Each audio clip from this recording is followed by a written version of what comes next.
Oh, well, I was testing something. Well, I had to buy some more coffee, and I decided to also buy some paper filters that I never bought before because I have it's just kind of like a socket for a filter that already came with the coffee machine, but I just want to try using paper filter instead. And yeah, I either used it wrong or the shit doesn't work properly as it should. Because some coffee was just going through, some of the liquid, and then the rest was just getting stuck. I just made a mess in here now. Oh well, I'll try again later in a different way. See, it's gonna work. I was still able to salvage it, but salvage the liquid, the coffee itself. What a mess. Because I think this it's a kind of a metallic filter I've been using for over a year. I'm not sure if it's still good for use. Yeah, I don't know.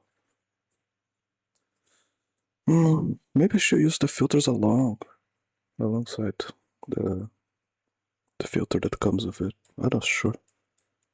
Not sure. Kind of strange. Where did it stop? Again, around here.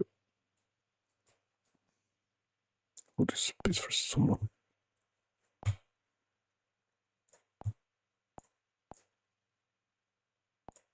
How do you hold space? What do you do? Holding space is intentional in action. So it's not that you're doing nothing, it is that you are doing no particular thing. So the first thing that you want to do when you're holding space is you want to like lean in and be body language, facial expression engaged. I was doing this with my wife the other day. We were in bed and she was telling me about something going on in her social life. And I was like, we're both laying in bed. And I'm just like, oh my God. You know, so you're tuned in. I want y'all to kind of envision that you're not doing something, but what you're doing is you're holding a plastic bag, like you're holding a bag, and you're letting the other person put things into the bag. Basically, holding space is tolerating your internal negative emotion. Second thing is kind of tune in, lean in, and then just hold. So if they want to whine about something, if they want to complain about something, you just let them complain and you kind of stay with them in that complaining. And at some point, if they're like, yeah, I don't know, like there's something I need to do, I can't figure out what to do, you can kind of ask like there's something you want help with. The key thing about holding space is you are not acting. You are creating the space within which they get to decide what to do. That is what holding space is.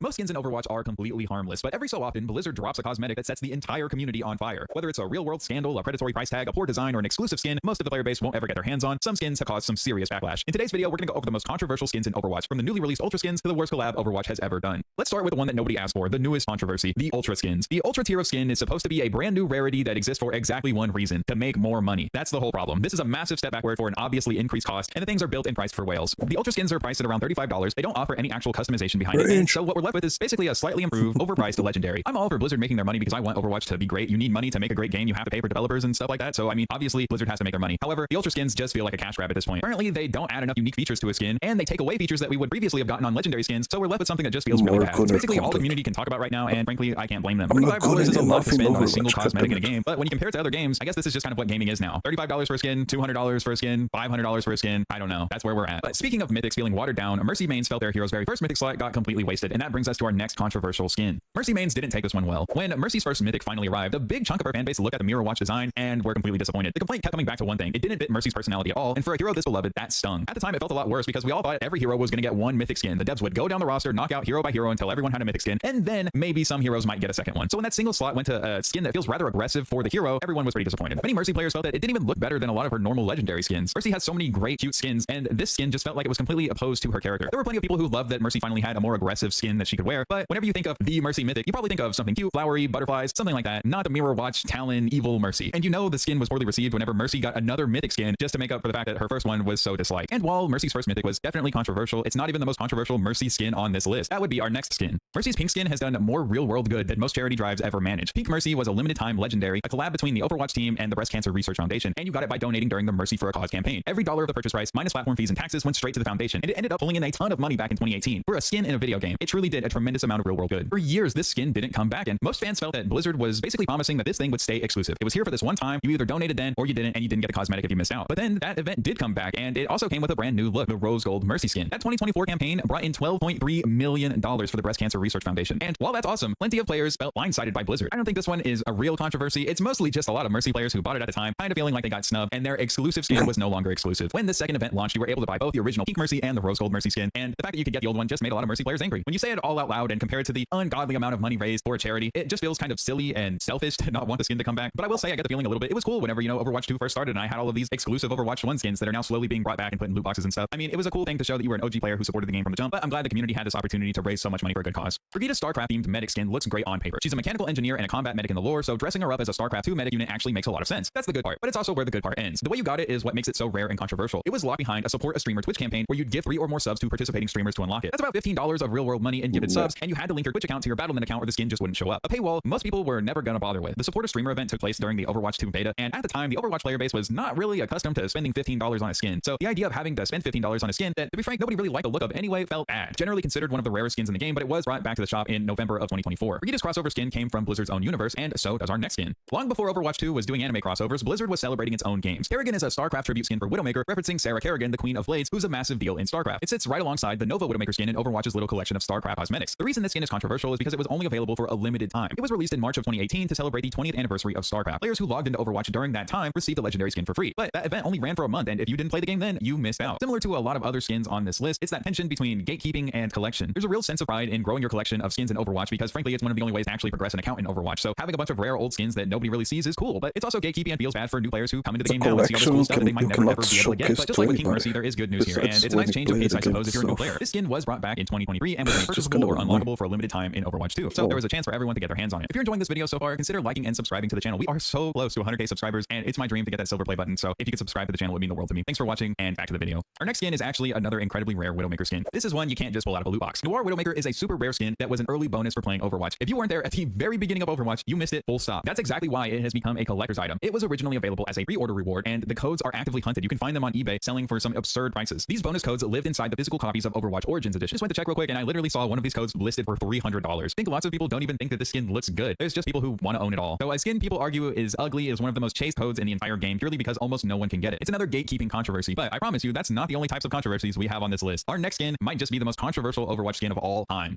Sexual harassment allegations came out against Sinatra, the former OWL MVP, and Blizzard's team pulled his tribute skin from the game basically overnight. Alien Zarya was an Overwatch League skin made to honor him, and when the controversy hit, it was gone. This skin was only available for a limited time, and you could only buy it with Overwatch League tokens. You could buy Alien Zarya for 200 Overwatch League tokens, which was about $10. So it really didn't cost that much, but frankly, a lot of people didn't really seem to buy it. And another thing that makes this skin so rare and adds to the controversy is that Blizzard actually allowed you to refund your tokens if you didn't want to keep it after the controversy dropped. It has never been made available to repurpose, which makes it one of the least common skins ever obtainable in game. It's very likely this skin will literally never return to the game because of this controversy. It really sucks though, because Alien Zarya might just be Zarya's best skin. She really has a lot of middling skins, and Alien is definitely a cool one. It's just a shame it'll probably never come back, and even if it did, it's tied to such a bad controversy. While Zarya's skin got removed over a real world scandal, the next one caused an uproar purely over how it looked. Whoever decided to throw Mei into an MMA octagon needs to explain themselves, because it's one of the strangest character reads in the entire game. Mei is a soft, sweet scientist with an overly apologetic personality. She apologizes for everything, so naturally the skin puts her in an MMA jacket, boxing gloves, and a championship belt with scuffs on her face like she's already been brawling in the ring. That personality clash alone got people talking, and it wasn't a unanimous hate. A few players said that they were loving the MMA look, but the overwhelming reaction was that Mei doesn't fit an MMA crossover in the first place. The skin gave Mei what looks like a slightly darker skin tone and cornrows, which read as cultural appropriation to a whole lot of players. And that criticism didn't just stay on places like Reddit. It spread, and the skin ended up drawing actual press coverage over that controversy. However, Mei's cornrows weren't the only time the art team completely whipped on a hero's hair. Ask the community for the worst Tracer skin in the game, and they will point you straight here. Lightning is just agreed to be the bottom of the barrel, possibly the worst skin in the entire game. And the hatred is laser focused on one thing: the hair. This skin came out of the 2018 anniversary event as an epic, swapping Tracer's usual look for a blonde faux hawk with a black and yellow color scheme and totally different detailing across the body. The faux hawk isn't even really the worst part. People keep coming back to the hairline as the real problem, calling it weird and off, the single reason that they can't stand the skin. And while Lightning Tracer is certainly ugly, I think the skins in this next section might honestly be worse. The One Punch Man collab is the first real crossover Overwatch has ever had. Sure, there was the Lego thing that was kind of a crossover with Lego Bastion, and sure, there's been some internal Blizzard crossovers with StarCraft and stuff like that, but One Punch Man was the real deal. And without a doubt, some good came out of it, okay? We got the Saitama Doomfist skin, possibly the best skin in the entire game, okay? But that's really where the greatness of the collab ends and the horribleness of the collab begins. When the first One Punch Man collab dropped, it dropped with Saitama Doomfist, Genos Genji, and Terrible Tornado Kiriko. And like I've already said, the Doomfist skin is amazing, okay? It's peak, but Genos Genji put pretty much everyone off. The hair is just wrong. He doesn't really look like Genos. At the time, Blizzard justified this by saying that the characters were still supposed to feel like themselves, but like they were cosplaying or dressing up as the character from the crossover. And sure, that's a neat idea, but they just really failed to nail the look for Genji. And then there's Kiriko. Kiriko's skin was universally laughed at because it's just so simple. And while that's not necessarily the devs' fault, because sure, the character in the anime and manga is pretty simple, it still makes it hard to justify spending collab prices on a skin that's basically Kiriko in a black dress. In general, the collab was hyped up a lot because, like I said, it's the first time that Overwatch really did a collab, but overall, the skins were lackluster in a lot of ways. The Genji skin and Kiriko skin were laughed out of the room, but I do have to give the developers some grace here. It was the first time they did a real collab, and I think the collabs have only gotten better with time. And while I'm willing to give the devs some grace on their very first collab, I'm not willing to give them grace on possibly the worst thing that's ever been done to Overwatch players. On the surface, a one-credit skin looks like the deal of a year. Gingerbread Bastion is a legendary skin where the robot is made entirely out of gingerbread and candy canes, and even his little bird companion is gingerbread. It's super cute. And from the launch through January 2nd, you could buy it for a single Overwatch coin. One Overwatch coin for a legendary. Everybody did the math, spent the one coin, and now for all eternity, their balance ends in a 9. Once your balance ends in a 9, you can't cleanly spend what's left because nothing in the shop subdivides into that neat little number. So you're sitting there with an awkward, almost useless remainder staring at you. It's a constant reminder of Gingerbread Bastion. Everyone caught on really fast to what it was, a quiet little nudge to make you go buy more coins. I've seen so many players who bought this skin feel like they made a mistake buying it. A free feeling holiday gift engineered to leave you slightly itchy to spend more money. To this day, you'll still see random posts about this skin and people mad that their currency is forever 1 coin off. Our next skin controversy comes down to a business relationship. Ever since Blizzard and NetEase patched things up, Overwatch has been getting China exclusive events and cosmetics that the rest of the world just doesn't see. Everyone suspects that NetEase is behind these exclusive events, and Blizzard's Walter Kong, who heads development for live games and mobile, confirmed it. China gets big crossovers that nobody else gets. They get exclusive skins like the new Ultra skins that nobody else will ever see. During this latest anniversary event, the one that sucked in America, players in China got offered up to 10 free mythic skins, 80 mythic prisms, 40 legendary skins, and access to all battle passes from seasons 1 through 14. Because NetEase controls the rewards that the Chinese players get, everywhere else often gets very different rewards compared to them. Sometimes this is good, but sometimes, like with the anniversary event, it really feels like everyone else gets snubbed. I mean, recolors, bad recolors to be frank, versus 10 free mythic skins. I mean, you can easily see why Western players felt shortchanged and why people keep nervously hoping contest-winning skins don't quietly disappear into China exclusive territory. Much like the Ultra skins, I expect that this is just going to be an ongoing controversy where every time a new Ultra skin drops or every time there's a new Chinese exclusive skin, everyone is a little upset because they just kind of suck. Picture wanting a skin for years knowing the only way to get it was a ticket to a convention back in 2019. That it's a legendary you apparently only got if you grabbed the ticket to an event, and Blizzard kept it firmly vaulted ever since. Durande Symmetra is a gorgeous World of Warcraft crossover, which makes the lockout sting even more for fans of that game. Symmetra's portal gets these cool Eldritch style runes, and a lot of players think that Durande is the best Warcraft that she's ever gotten. You were only able to get this skin by buying a BlizzCon 2019 ticket. People have been begging for years for this skin to come back, but all we've gotten is a recolor. And while the Sindore recolor is cool, it's not that OG skin. The real one has stayed locked away, and you have to settle for the repaint unless you want to shell out an unreasonable amount of money to buy it on eBay. But Durande is only half of that exclusive duo. The other half might be the most sought after Genji skin in the entire game. Illidan Genji is one of the coolest and rarest skins in the entire game. I want it so badly someday I will drop the $3,500 that is required to get a code for this skin. You got it in the same way as the Symmetra skin. You had to buy a BlizzCon ticket. And to add insult to injury to all of this, there's also the Zal Latoth, I hope I said that right, Symmetra legendary skin, and the Devourer Genji legendary skin. The Symmetra skin can be unlocked, I believe, just by buying the game and playing a few minutes of it. However, to get the Genji skin, you're forced to play an hour of World of Warcraft and drop $65. And while that's a lot less than the $3,500 required to get the OG skin, I really wish we could just buy either outright in the shop or these skins would come back in some way, shape, or form. But there you go. That's every single controversial skin in Overwatch's history. Thanks for watching and subscribe.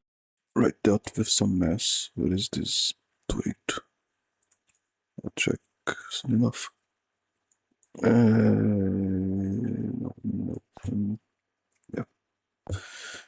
Hey everybody, how's it going? Hope you're having a lovely day. Welcome to today's episode of How You Getting Fucked. I'm your host, Louis Ross. Remember the video that I did about 3 years ago? Sony steals customers' purchase content, piracy is completely justified. That video was referring to a message that many people got from Sony. As of December 31st, 2023, due to It's gonna happen again. you'll no longer be able to watch any of your previously purchased And it's content gonna will be removed from happen your library. We sincerely thank you for your continued support. They're not saying that you're not going to be able to watch content on Netflix where you're paying a monthly fee to be able to access and stream what they have. They said that what you had purchased that's in your library has been taken away. Imagine if you went to Barnes & Noble and you bought a bunch of books, and 5 or 10 years later you walk into your house and you walk into the room that all your books were in, and you notice that a bunch of them are missing from your bookshelf because Barnes & Noble took them back. But they never gave you a refund. That's not okay. And that's exactly what they did over here. The reason that they were doing this is because they didn't actually own the content that they were making available to you. Sony does not own the films and shows it sold to the store. Sony licenses them from the studios that produce them and has no ownership of that content. So let's get this straight. I have a house. Let's say I sell my house for $500,000 to you. Let's say 5 years later somebody comes by and just takes the house from me and doesn't give you the money back, and the original owner doesn't give you the money back. And the reason they give is, well, that's actually my house, and the person who sold it to you had no right to sell it to you. In that arc of the story, how did somebody not commit a crime? Here, there was no crime committed. They were able to use the word purchase to describe that they were selling it, but they didn't say until page 26 in their terms of service. Use of the terms own, ownership, purchase, sale, sold, sell, render, buying, agreement, or in connection with content does not mean or imply any transfer of ownership of any content, data, or software, or any intellectual property rights, and they've actually done it again. So originally they took it back. About a few days later, they said due to updated licensing arrangements, the discovery content removal plans is no longer recurring. We appreciate your ongoing support and feedback. It looked like they changed their mind. And yeah, LOLJ. This is a message that many people got emailed. As of September 1st, 2026, due to our content licensing arrangements, you will no longer be able to watch any of your previously purchased studio content, and the content will be removed from your video library. Thank you, PlayStation Store. Play has no limits, even if the definition of own does. Yeah, no limits, my balls. So you guys have limited definitions of the word sale, sold, purchase, own. There's nothing that PlayStation does more than limit. I want you to think about what these companies have gotten mad about for a long period of time. What they've gotten mad is not piracy, it's copyright infringement. It's when you go onto BitTorrent or Usenet or Emule or an IRC DDC bot or SoulSeek and you download a copy of something from somebody else. I can't make a copy of this for myself because apparently I don't really own it, but they can make a copy of something that they don't own and sell it to me and take it away from me later, and that's okay. How is that any better than piracy? They're claiming that when you make a digital copy of this and you give it to somebody because you did not own the rights to it, that's bad. But they're allowed to sell something that they don't own the rights to, and then they're allowed to take it back. When you download a copy of a movie off of BitTorrent, the person that you downloaded it from has not profited from this. In my opinion, that is less immoral than what Sony did. Because not only is Sony distributing something that does not belong to them, they're doing it for money. There's a reason that I say piracy is completely justified because none of this makes any sense. You're not allowed to sell things that don't belong to you with the word sale, sold, or purchase. Hey, just imagine this. Imagine that you have a library. My dad had a room in our house. It wasn't a real library, but he called it the library. He had 4 bookshelves, all the books that he'd been collecting since he was a kid. Imagine you buy a book and then 5 years later, that book that you purchased from Barnes & Noble is no longer there because somebody broke into your house and took it away. Imagine Barnes & Noble said, oh, LOL, sorry, we didn't actually have the rights to sell that to you, so we had to take it back. And then you say, well, A, you broke into my house, but forget about that for a moment. Can you give me my money back? And they say, no, piracy is completely justified at this point because we live in a world, we live in a legal system where this is legal. But taking a copy of my Black Mirror legally purchased Blu-ray and ripping it with this Pioneer DDR 2213 so I can watch a high-resolution copy on my laptop on the plane when I'm flying away is not. Me being able to use what I bought and paid for is illegal. I'm breaking Section 1201 of the DMCA. The person who made the tool for this drive that allows me to break encryption in this Blu-ray so I can rip a copy for personal use is somebody that can be sent to prison for 3 to 5 years. But the person who took the content that I legally paid for, thousands of dollars of stuff in my content library, out of my library, is just, that's a business model. No, this is fucking stupid. And there's a reason that I have these things, and I've had these things behind me on the desk for a long time. This box disappeared recently after I cleaned it up, but I want to play a little bit. I have a lot of tools here that I use for things that many media companies don't like. I have this Silicon Dust HD Home Run. I've had it for almost 20 years now. You can use it to get DRM-free recordings. Picture perfect, no extra compression of over-the-air, high-definition television broadcast, and I can record those broadcasts, which I have for a long time. I wanted to watch 24 in Prison Break, and I didn't want to deal with the low-resolution DVD, so I have this thing that I could